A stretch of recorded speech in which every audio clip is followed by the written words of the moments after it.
Now, lobby group has yet again moved to court seeking fresh orders to compel the executive to lift the red alerts against lawyer and activist Miguna Miguna so that he can be facilitated back into the country. The lobby group by the name United Progressive Front are also seeking orders that will force Air France to allow Miguna board the next available flight back to Kenya. Miguna was expected back into the country today, Tuesday morning, only for Air France to block him from boarding the flight on grounds that there were directives from the Kenyan government not to fly him to Nairobi.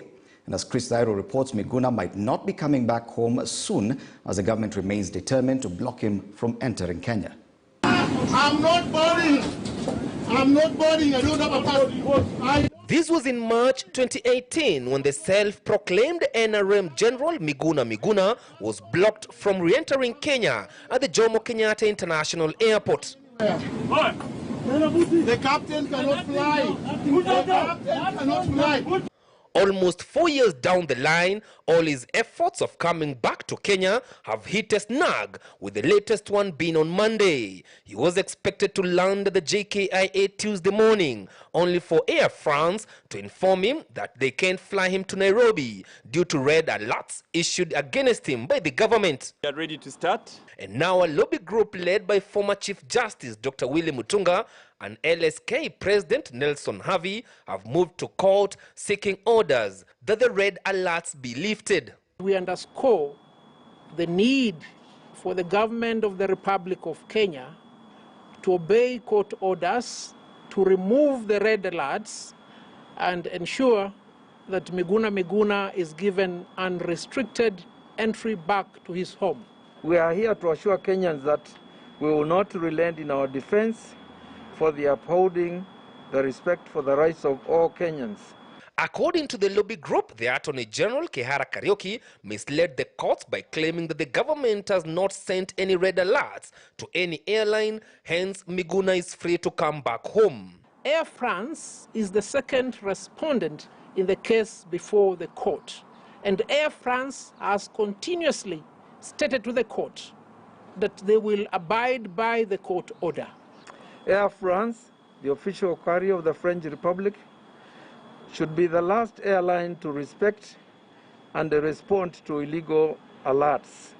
If we do not speak out right now, there might be no one to speak for us. So we must start it now with the case of Miguna Miguna. We must start it out with the case of the various Kenyans who are political detainees who have not been compensated. While denying him a flight back to Kenya, Air France said in a statement that they are obliged to deny Miguna Miguna boarding as soon as they received red alerts from Kenyan authorities. Last week, the High Court in Nairobi declined to lift the red alerts that would have allowed Miguna entry into the country on grounds that Miguna had not provided evidence to prove the existence of red alerts issued to international airlines not to carry him. We are going to organize a political action around Miguna, and we are going to call out Kenyans of goodwill to join us in the streets to highlight that Miguna Miguna's issue is a declaration of war between the people who are elected to power. Miguna, who was in Germany since Saturday preparing to board a flight back to Kenya, will now have to go back to Canada, where he has been residing since he was blocked from stepping on Kenyan soil. Chris Zairo, KTN News. Dr. Miguna Miguna now joins us via virtual video link from Berlin, Germany. A good evening to you, Dr. Miguna. Most Kenyans have been following the developments of your journey back home through social media. Now, for the sake of our viewers who do not have access to these channels, kindly allow me to ask you to take us through the events of your experience in Berlin, which are directly linked with your failure to arrive in Nairobi this morning, as had been expected. Good evening, viewers, and thank you for inviting me to KTN. I need to correct something before I get to your question. I heard Mr. Tairu announce that I'm heading back to Canada, so I guess you must know something I don't know. I'm still here in Berlin, and I'm still determined to come back home. Going back to your question, the issue is not what happened in Berlin yesterday. This is what happened 4 years ago, February 6, 2018, in my house. The media has refused to acknowledge the fact that Despot Uhuru Kenyatta sent thugs to break into my house, abducted me from my house, tortured me before forcing me out of the country. So that's the genesis of this problem. And when I came back to the country in 2018, March the 26th, once again, he stopped me from getting into the country.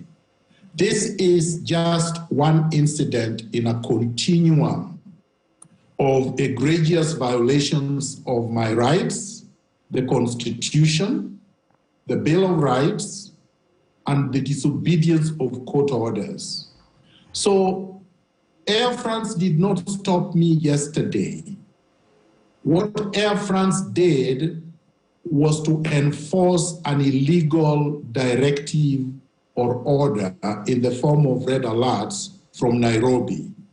So that's the mistake they did, is that they acted to obey something they know is completely illegal. Daktari, of course, you were expected to board the Air France flight AF836. Did the airline offer any explanation beyond the denial of boarding certificate? Because you talk about the red alert. Did they offer any other documentation apart from the denial of boarding certificate? No. So for people who have traveled like yourself, let me talk to people who have not traveled. So number one, Air France allowed me to book the flight. And in fact, I booked the flight using my perforated Kenyan passport. So that's what I used to book the flight. And before I checked in at the airport, the Kenyan authorities required to go onto the Ministry of Health and upload what they call a QR code.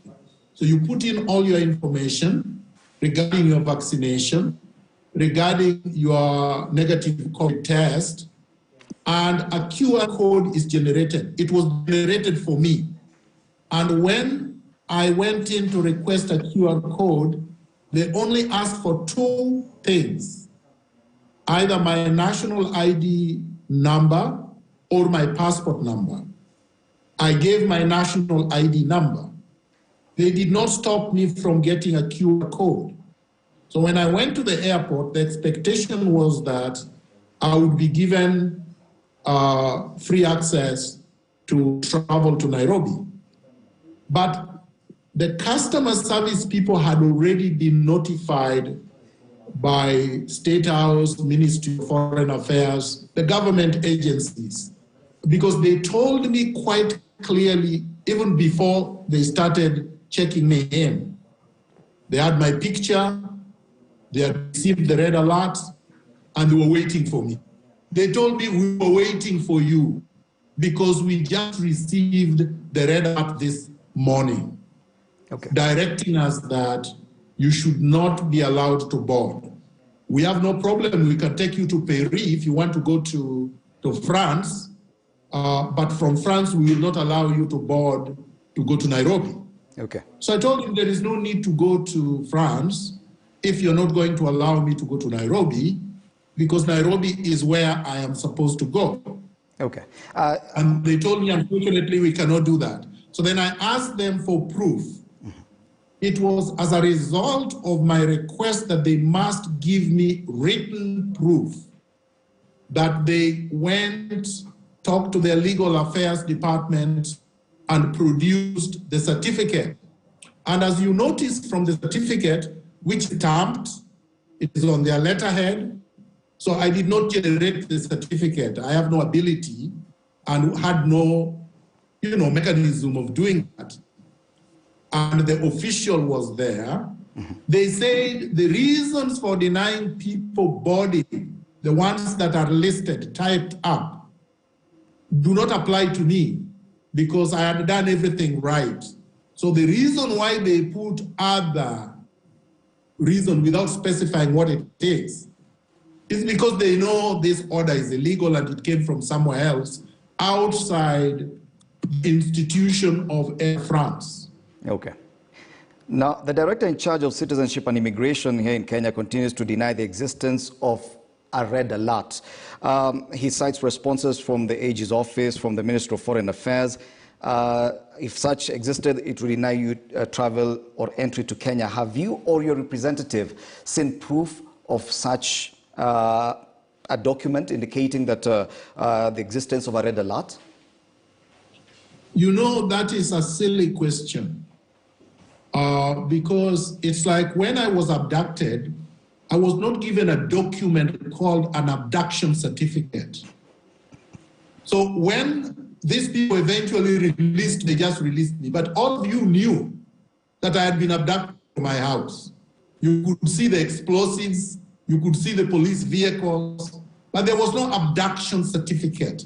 So if somebody asked me today, Miguna, can you prove that you were abducted? Can you show us a document, an abduction certificate? There is none. Okay. Can you show us that you were taken to Githunguri and Lari police station? No, I don't have. I can't prove that to you, but you know it happened. Can you prove to us, Mr. Miguna, that the Kenyan authorities forced you onto the plane and took you to Canada? No, I can't prove that to you. But does that mean that they didn't do what I told you they did? So that's why I'm saying the question is silly. Okay, granted. Now, if officials in Kenya continue to deny the existence of this document, order or directive to deny you entry into the country, it means that ideally you should gain entry into Kenya. Do you intend to pursue ways of continuing with your journey currently? Okay, so how do you intend, how do you expect me to continue with my journey? I don't actually know your name. You didn't tell me your name. So how do I refer to you? Hello?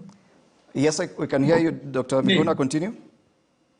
What's your name? My name is Fred. Okay, so Fred, I don't have a plane. And even if I did have a plane, if I am not given clearance to land in Kenya, like Air France told me, they were told specifically that if they carried me, they would not be given landing rights. They would not be able to transport the other passengers to take to Nairobi. So they would just turn around and come back. So the same thing would happen to me even if I had a plane. But I think the most important question is this. And this is the question that the press should be asking. Number one, do you believe that whoever, and this one is Uhuru Kenyatta, is above the law? That he should be able to dictate to a citizen like myself where to live, where to work, when to go home, when not to go, and banish me in a foreign country for good? Secondly, is it right that Uhuru Kenyatta disobeys multiple court orders? What kind of a country is this? The third point, why can't I be able to travel just like you do? Because you don't seek permission from the people you are quoting, from the Department of Immigration. As a Kenyan, immigration has no authority over you. When you return on a trip from abroad, all you are required to do as a Kenyan is to fill a declaration form given by customs, and that only for tax. Immigration only deals with foreigners, non-Kenyans, who are seeking entry, which is a privilege, so that they can be given a visa. Okay. So the same rights you enjoy, Fred, are the same rights I'm entitled to enjoy. Okay. A final question, Dr. Miguna. Of course, you've chronicled the events starting from 4 years ago, what happened in March 2018 when you were barred from entry at the JKIA, and what happened in January 2020, again in Germany. So the question is, what prompted this latest attempt to travel home? Was there any indication that this time round you would be allowed into the country? No, Fred, and I don't know why you guys get it wrong all the time. Probably because you think I don't have the same rights as you. Friend, you don't ask permission to go home. Today, after you finish job today, you're not going to call immigration to tell them, I want to go home. May I go home?